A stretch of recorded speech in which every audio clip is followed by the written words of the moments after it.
Okay, welcome back, everybody. Special treat. We have moved up, saved the best for last to, well, it could be the last, we're not sure, but Joe Messino, godfather of nutrition, facility director, whatever other title I want to give you, Joe. Yes. But today you got some updates for us on the miracle molecule and SARS-CoV-2. So, and one, not just two, but SARS-CoV-1 and 2. So I'm really excited to hear what you have to say. Okay, so I'm a little fired up about this topic, Tracy. Good. You're surprised, right? I'm shocked. Yeah, I'm a little fired up, and I'll tell you why. I mean, I'm going to I'll give you everybody a recap of why nitric oxide is so important right now. But I want to get right in to the breaking news portion of this, right into it. You know, we've been hearing about all the so-called treatments, right, for the last year, right? It was hydroxychloroquine, ivermectin, all kinds of things. We have a lot of nutritional protocols. We know they told us a year ago that everybody needs to be on minimum 10,000 IUs of vitamin D3. Okay, we all knew that already, but that was starting to get out to the general public. So there's been everything from, quinine to hydroxychloroquine to, all of these things, including D3. But I started, at the last Wellness Week, I did the first presentation I've ever done on nitric oxide. And, it kind of opened I had known about nitric oxide, but really only from from 10,000 feet, right? I wasn't really digging into it like I have with things like D3, and DMG. But so I started digging into it. And, as I reported, last time about Dr. Louis Ignarro, the guy who won the Nobel Peace Prize, for medicine in 1998 for discovering what he then labeled the miracle molecule nitric oxide. And we're going to get into that a little bit as far as what it really is. It's a gas. Okay. It's a very simple gas. So being that it is a gas, your body makes it. Okay. And it increases just to put it right out on the surface, it increases vasodilation. If it wasn't for the discovery of nitric oxide, there would be no Viagra. Okay, that's the connection. So it increases vasodilation, which means it helps so that the blood flow is better, so that oxygen to the cells is better. All of that comes with the beginning. The beginning is the production of nitric oxide. So, I was watching a presentation of Dr. Ignarro's, and he let the cat out of the bag that there were existing clinical trials using nitric oxide as a treatment for COVID-19. And I'm thinking to myself, I haven't heard of any existing trials. I don't think Tracy heard of any existing trials. They were in motion. I have not. You had not, right? So I looked into it a little bit further. And yeah, there's not one, not two, there's multiple trials that have gone as far back, you ready? As 2003. What happened in 2003? SARS-CoV-1. Okay. SARS-CoV-1. Now, Dr. Ignarro had mentioned in his presentations about a doctor that he knew at Massachusetts General Hospital. And this is the guy who started the very first trial back in 2003 using his friend's miracle molecule discovery. And the application was inhaling nitric oxide. Remember, it's a gas. Now, right off the bat, let's not confuse it with nitrous oxide. Nitrous oxide is laughing gas, which you get at the dentist. Okay, that's not this. That is N2O, the chemical designation. Nitric oxide is just NO, one nitrogen, one oxygen. So when he discovered its ability to increase vasodilation, if you think about everything that affects in the lungs, in the cardiovascular system, how could anybody not put two and two together and look at this nutrient or this chemical gas, this natural gas, as an alternate method of helping these people that are suffering from deep vein thrombosis, suffering from respiratory malfunction, lungs, cardiovascular system, lack of oxygen, no blood flow, heavy blood clotting, all of these things. So here's what we found, okay? Back in 2003. This one was done at George Washington University. And they found, their conclusion was that SARS-CoV-1, that infection was inhibited through nitric oxide. It inhibited replication of the virus. Now, they knew this in 2003. Now, SARS-CoV-1 and SARS-CoV-2, are they diametrically opposed, Tracy? Are they very similar, if not identical? We don't know. We still don't know. And you could take the premise that we still don't know if SARS-CoV-2 has ever been properly isolated. So what? What if it was just the SARS coronavirus in general? Any adaptation of it?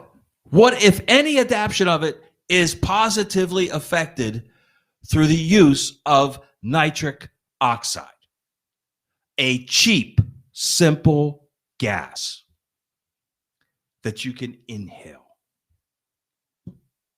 Well, the key word there obviously is cheap. Okay. Here's what they concluded, and this is Dr. Adam Friedman of the George Washington School of Medicine and Health Science.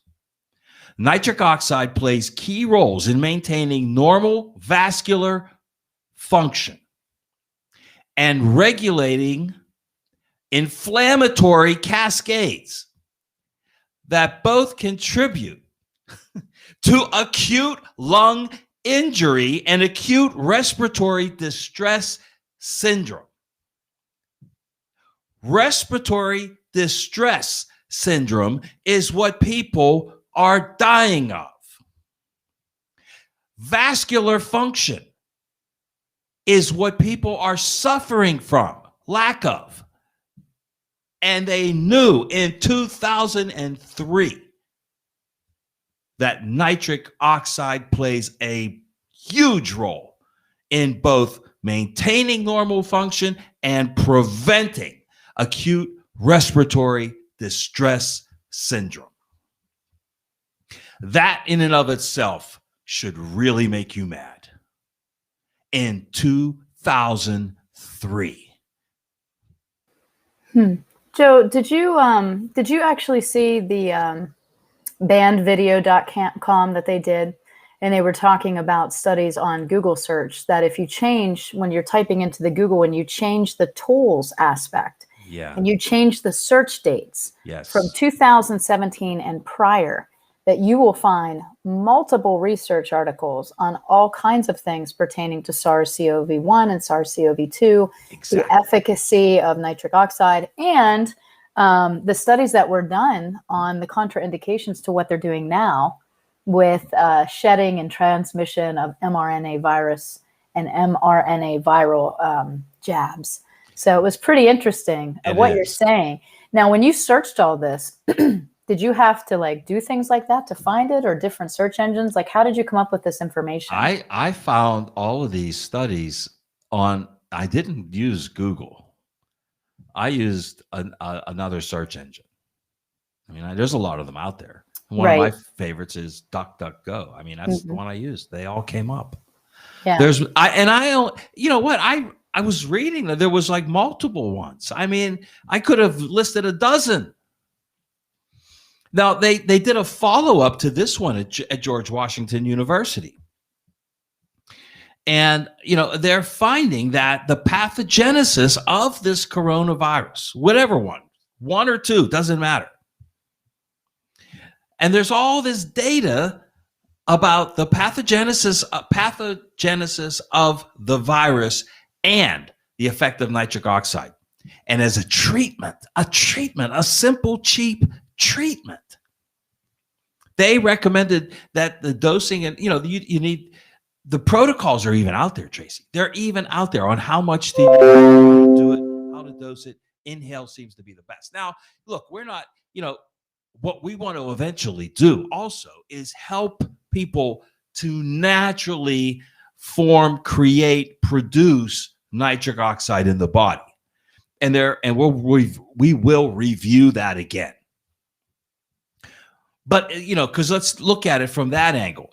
You may not need the treatment of inhaled nitric oxide if your body is already producing ample amounts of nitric oxide.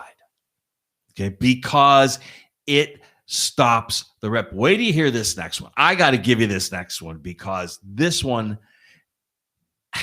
is going to kill you. Okay, there's a biotech firm in Durham, North Carolina. I'll bet you didn't hear about this study, right? Down in North Carolina. Now, this study, this is a recent one. This was in 2020. And that's called Now, K-N-O-W, Now Bio in Durham, North Carolina. They exposed cells that were infected with SARS, and they say they used SARS-CoV-2. Okay, maybe they did. Maybe they used one. Who cares? Okay, they exposed it to a solution containing nitric oxide. They exposed cells. Now, this was in vitro, okay?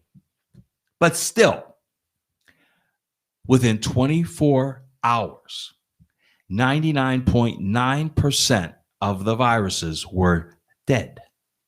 99.9%. Wow. Wait. There's more? There's more. What was left, that 0.1%, was unable to replicate. There's more.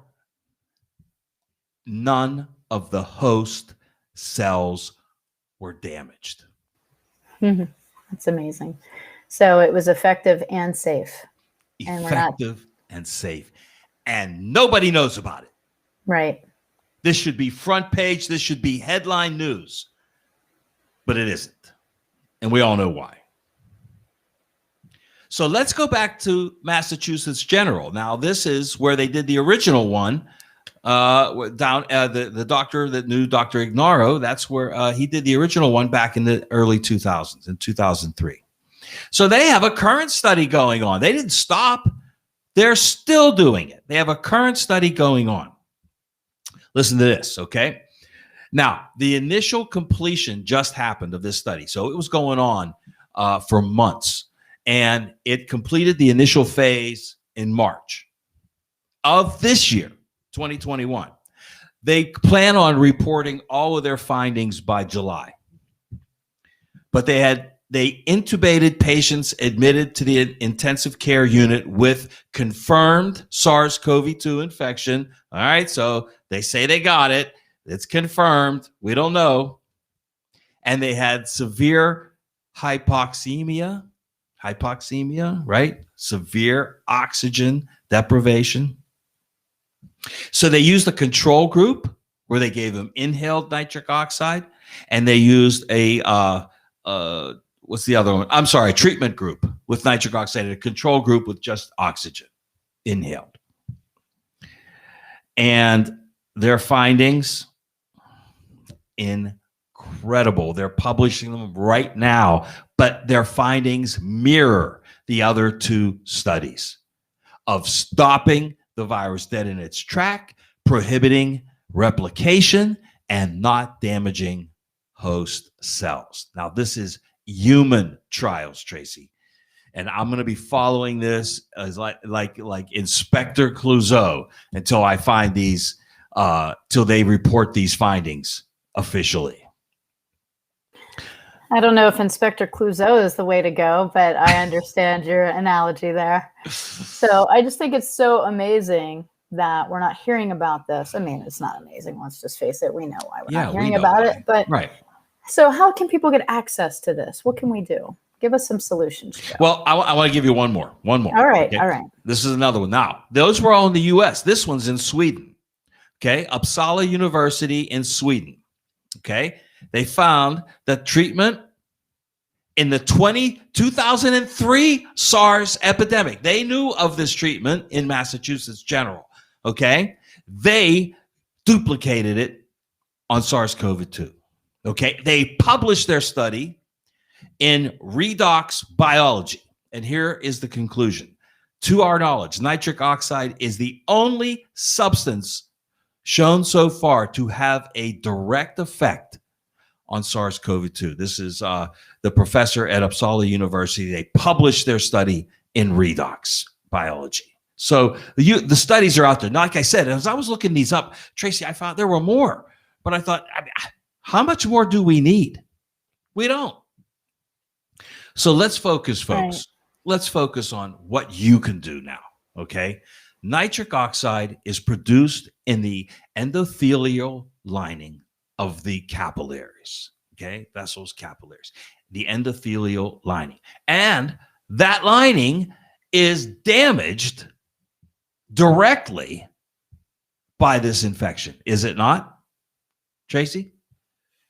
Yeah, absolutely. I mean, we talked about that at the 9 o'clock, and it's chicken or the egg, right? I mean, we know that this virus does damage endothelial health, but also that so many people already have damaged endothelial health. Yes, so, exactly. They already have it. How are they getting it? Well, lots of ways.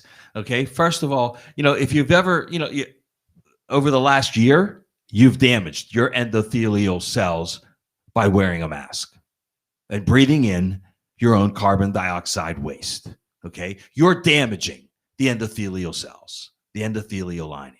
How else? Every other way, chemical, okay? You can use if you're using a nasal spray, if you've ever used any type of a prescription nasal spray, because see, the first place your body makes nitric oxide is in the nose knows. And that's where you make it. You must breathe through your nose. And you must breathe pure, the mix of oxygen, nitrogen, and carbon dioxide, right? We went over that last time. We also know that when you breathe in, okay, you breathe in 0.04% carbon dioxide in with the nitrogen and oxygen that's in our air. When you exhale 4% carbon dioxide. And some people may say it's not that much. It's 100 times more than you breathe in. Just look at it that way. It's 100 times more. And if you're exhaling it and it's getting captured and you're breathing it back in, you're breathing in 100 times more carbon dioxide than you're supposed to, than nature has decided. Wow. So there are certain nutrients that enable the body to produce nitric oxide. Let's get one thing straight. You can't take a supplement of nitric oxide. Doesn't exist. It's a gas. Okay. But we do now know, thanks to Dr. Ignaro's work and the Nobel Prize in 1998, we know that there are key nutrients that you must have ample amounts of to make nitric oxide. They are L-arginine, L-citrulline. Beetroot powder carries a lot of that in it naturally, and those are the key nutrients. Now, we should be making L-arginine, right? It's something that we get from our diet. What kind of diet are you eating? Who knows? Okay. L-citrulline helps produce more L-arginine. And L-arginine is the key factor in vasodilation. Now, remember a little earlier, we talked about the endothelial lining, right? The lining of the blood vessels, the lining of the capillaries and the veins. For you to make ample amounts of nitric oxide, the integrity of these arteries has to be intact. So that's another component. And that component comes from a patented research trademark ingredient called activin. Activin's a grapeseed extract, but it is the most studied grapeseed extract on the planet. It will improve the integrity of the walls, the linings, the endothelial lining of your blood vessels, capillaries, you name it. There's a reason, folks, that the very first crop planted after the deluge was grapes, okay? Because we got integrity of the blood vessels, and we got resveratrol from the skin of the grape that improves the lifespan of your cells. That's how important grapes are, and make sure they're organic. But they were all organic then. They were, right? They were That's right. all organic. So can you get all three of these great nutrients, four of these great nutrients, beetroot powder, arginine, citrulline, and activin in one formulation? Absolutely can. It's called CircuCore by Nutritional Frontiers. One of the staples now in my regimen because of that reason. And, it's been around a long time. CircuCore has been here for a couple of years. So, we started knowing about the importance of nitric oxide a long time ago. But what we didn't know was the vital role it plays in this thing out there, in both prevention and now we know with treatment. But you're not hearing about it. You're not hearing about this treatment. Nobody's patenting it because you can't patent nitric oxide. So it'll never be a drug. It's cheap. It's easy to administer. It's non-invasive if you need it for treatment. But why not help your body produce it naturally? Now, you could do it with those nutrients: arginine, citrulline, activin, beetroot powder, grapeseed extract. But also, Tracy, and this is something I know you love, is that when you eat green leafy vegetables, you have a particular enzyme, and I don't remember the name of it, that actually starts to produce nitric oxide from those green leafy vegetables in the digestive process. Isn't it cellulase? Probably is. Yeah, because that's one that we don't make in our body. We need green leafies to get it. So yes, exactly. Okay, so if you breathe through your nose, you're going to have more nitric oxide. If you breathe diaphragmatically, you're going to have even more. If you're eating a lot of green leafy vegetables, yes, you're going to do it. Now, we love our proline greens, right? We use it all the time. But see, you're not having the process of chewing the greens and that enzymatic process that helps produce nitric oxide. So in addition to your greens, we still think you should drink your greens every day. You need to chew them too. The good ones like kale, like arugula, okay, like organic spinach. These are the ones, Swiss chard and all of the great greens, collard greens. Chewing them, the act of chewing these greens produces nitric oxide.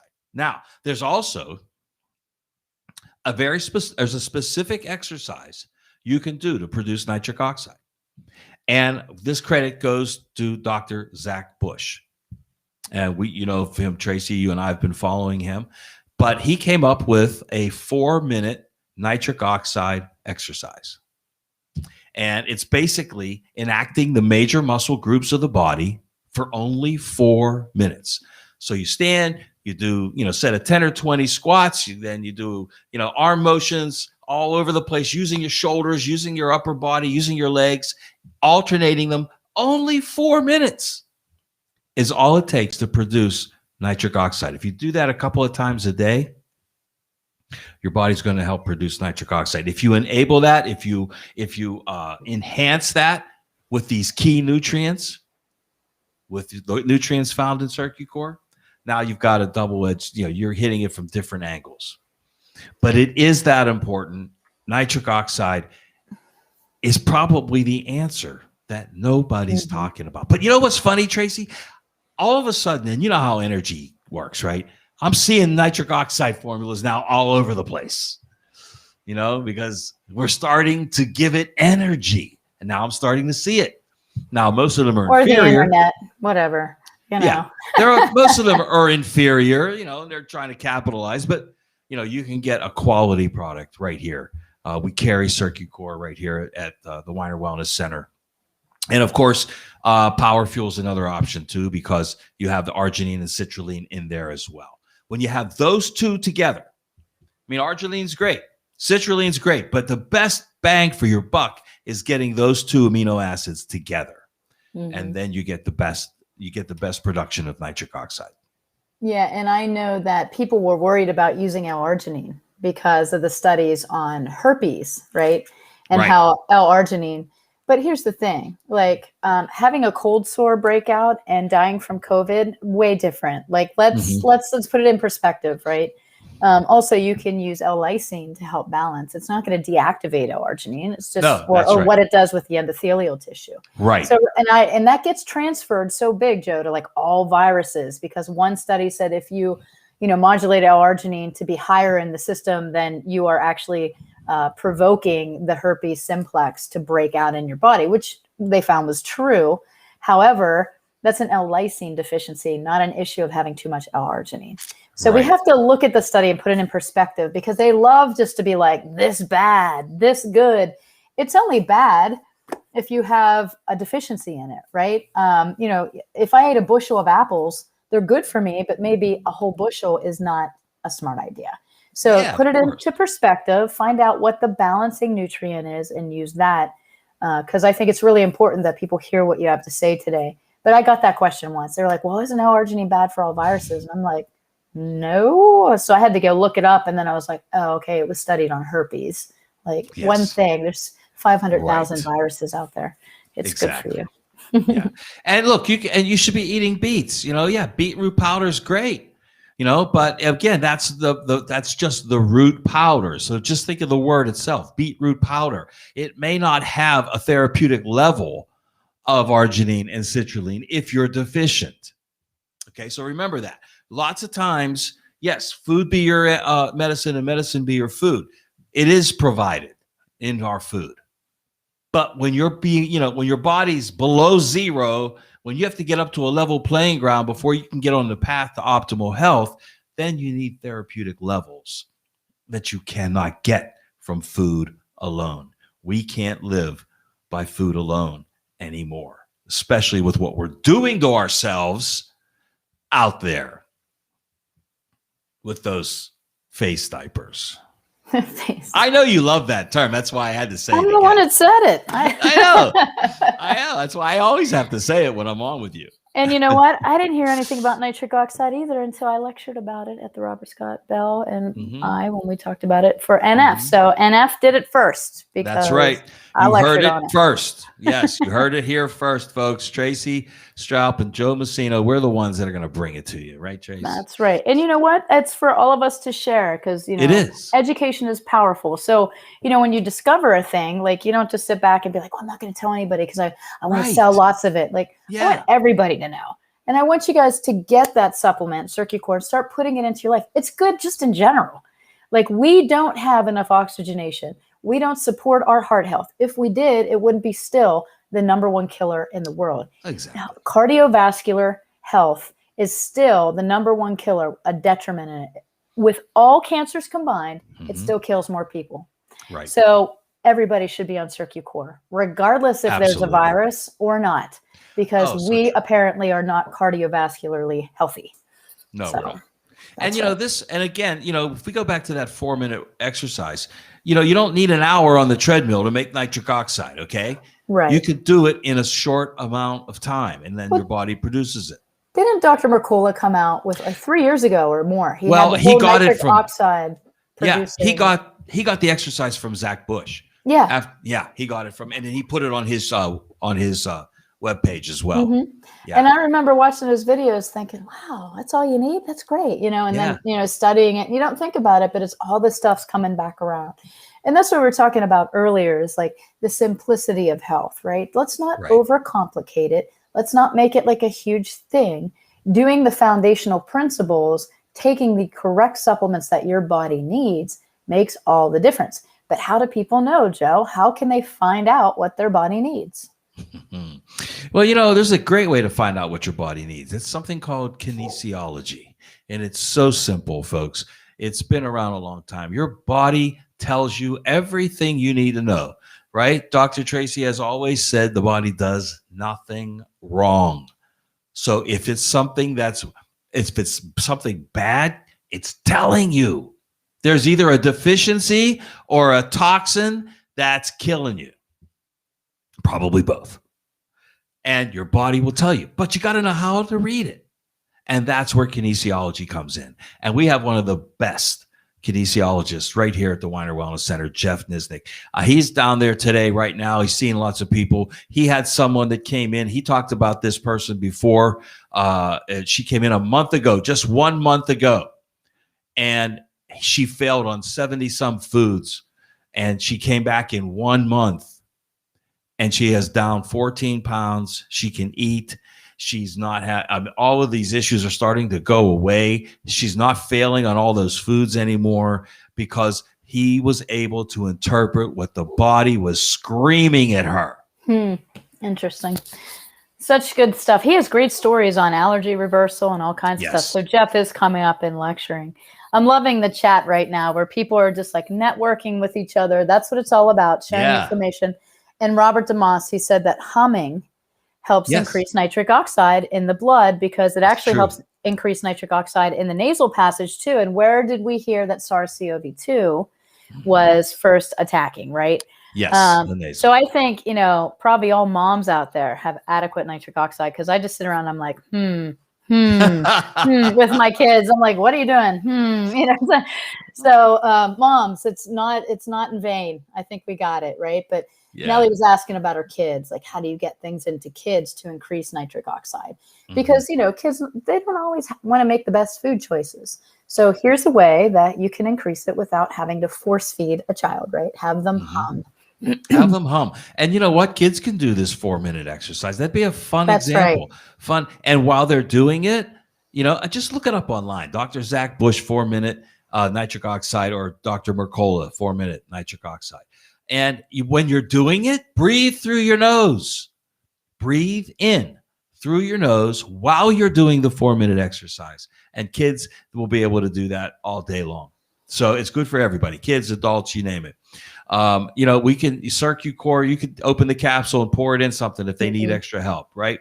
They can take power fuel. I mean, there's all kinds of things we can do. Just get them breathing first. Take off their masks. Let them breathe through their nose. Teach them how to do diaphragmatic breathing. Maybe they haven't unlearned it yet, right, Tracy? Do your boys know how to do it? Yes. It's something you have to teach them because we're all very shallow breathers. Right. But we're not born that way. We're not. You watch a baby sleep and they belly breathe. Yeah. The belly goes up and down, but we're taught to like suck it in and keep it tucked in and don't let the muffin tops come out. Nobody can have a big belly because it's all vain, right? When you tell people at a lecture, like, take a deep breath, you see the and I'm like, oh, I didn't realize you breathe from your shoulders. And then you have to teach them to belly breathe. Right. And then everybody's real intimidated. You can see them looking around, like seeing if anybody's looking at their belly. And, Yeah. we got to get over like the outside, right? And start really working on the inside. But I love that. And I love that kids can participate in the nitric oxide elevating exercise because we don't think about it that way. But how do kids play? Think about it. Big energetic spurts, right? My kids will go out on that trampoline and forward flips and back flips and all kind of stuff. And I'll see them do it for a couple minutes and then they're all sitting on the trampoline. And then 2 minutes later, they're back up doing the same thing. So they're really boosting that anaerobic activity and, really building the nitric oxide in their blood. That's how kids play. That's why they are so immune to the SARS-CoV, where they couldn't get sick from it because they're active and they're oxygenated and they're breathing. And what did we do? No recess, no sports, put your face diaper on, right? Everybody just suck in your regurgitated, CO2 from your lungs, and you're not allowed to play with each other. And if you play, you have to play. I mean, Joe, how the heck are kids supposed to play 6 feet apart? I mean, where did this logic come in? It's like logic, right? It's so silly. Yet we're passing papers in school and pens and lunch, and it's just ridiculous. So, I mean, the blind faith that people went in on this and actually kind of just bowed down to everything and said, okay. And, it was sad. So, one of the first things that we did when, kids went back to school was I got online and I'm like, everybody should be on DMG. Like, we need to stay oxygenated. It's like, we already had the things in place. And now this is one more thing that we can absolutely do. So my 10-year-old gets punished at school. Yeah, I'd be so in there, Roxanne, writing letters.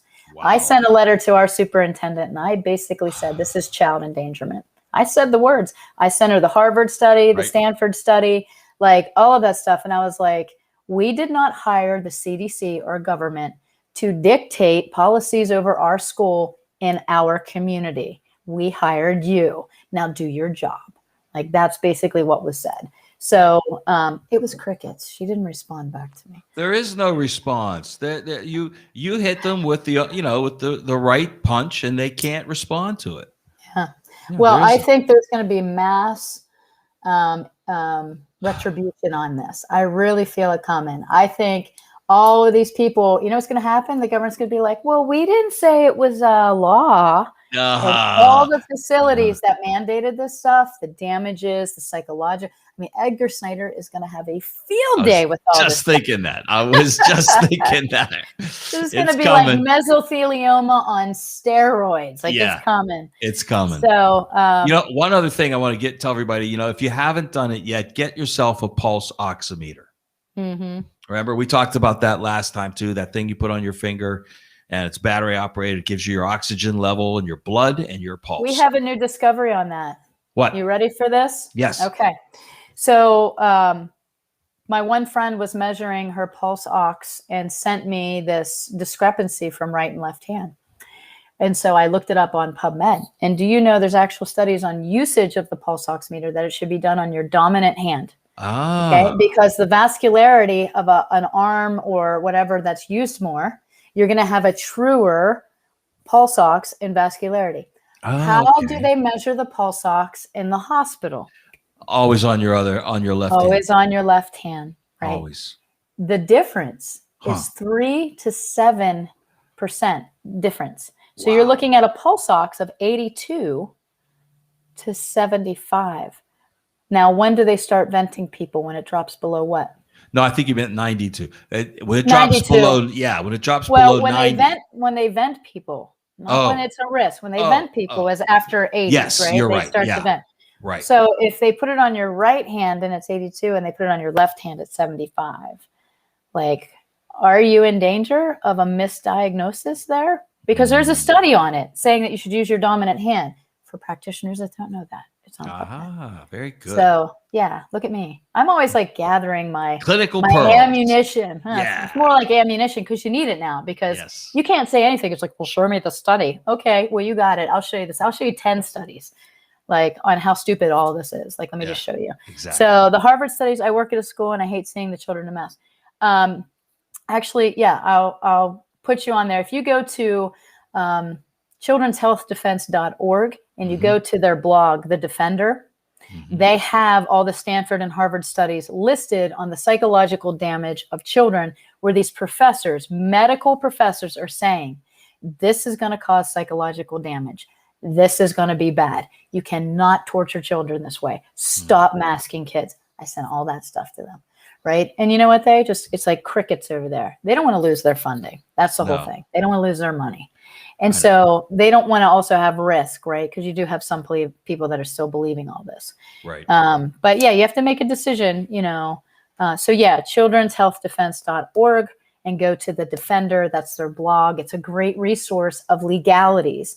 There was also a big one coming out. We're going to talk about all this on Wednesday about the NCAA and them trying to mandate colleges to mandate athletes. You know, my whole thing is, when did we get to a point in our life that non-medical professionals are making medical decisions over communities of people, like schools, like universities, like NCAA? Who are they? Get out of here. Go back to basketball. Get out of here. You know, so who are these people making these decisions for us about us? Like, it's not going to fly. You know who they are? They're people with their hand out. That's right. Money in their pocket. Money in their pocket. Exactly. Follow the money. I'm not going to get fired up yet. I'm going to save it for Wednesday's roundtable, Joe. Okay. It's coming. That's good. Yeah, I love it. It's brewing a little bit. It's always brewing. Well, we had a schedule switch. This was fun. Yeah. This was great. Actually, Dr. Robert O. Young is coming on next. Oh, good. Okay. Yeah, he's going to talk to us about 5G and EMF emission and COVID. So I was super excited. We had a little bit of a technical difficulty and couldn't get him live. So Joe, thanks for stepping in. Sure, no problem. You and your cape just saved the day. You know, Tracy, I've never found a microphone and a camera I didn't like. You know that. I agree. I haven't found one I didn't like either. So I know. But you know, hey, make sure you ask him. Make sure you ask him about the connection with the Spanish flu and all the other so-called plagues that were affected by the change in electromagnetic field radiation on the Earth. The invisible, what was that? The invisible rainbow. Rainbow, right? yes, the invisible rainbow. Right. That was a good book. Yeah. So if you guys haven't got that book, get it. I think you'll understand a lot about what Dr. Robert Young is going to be talking to us about from that little book. And it wasn't that big of a read. It was a very easy read.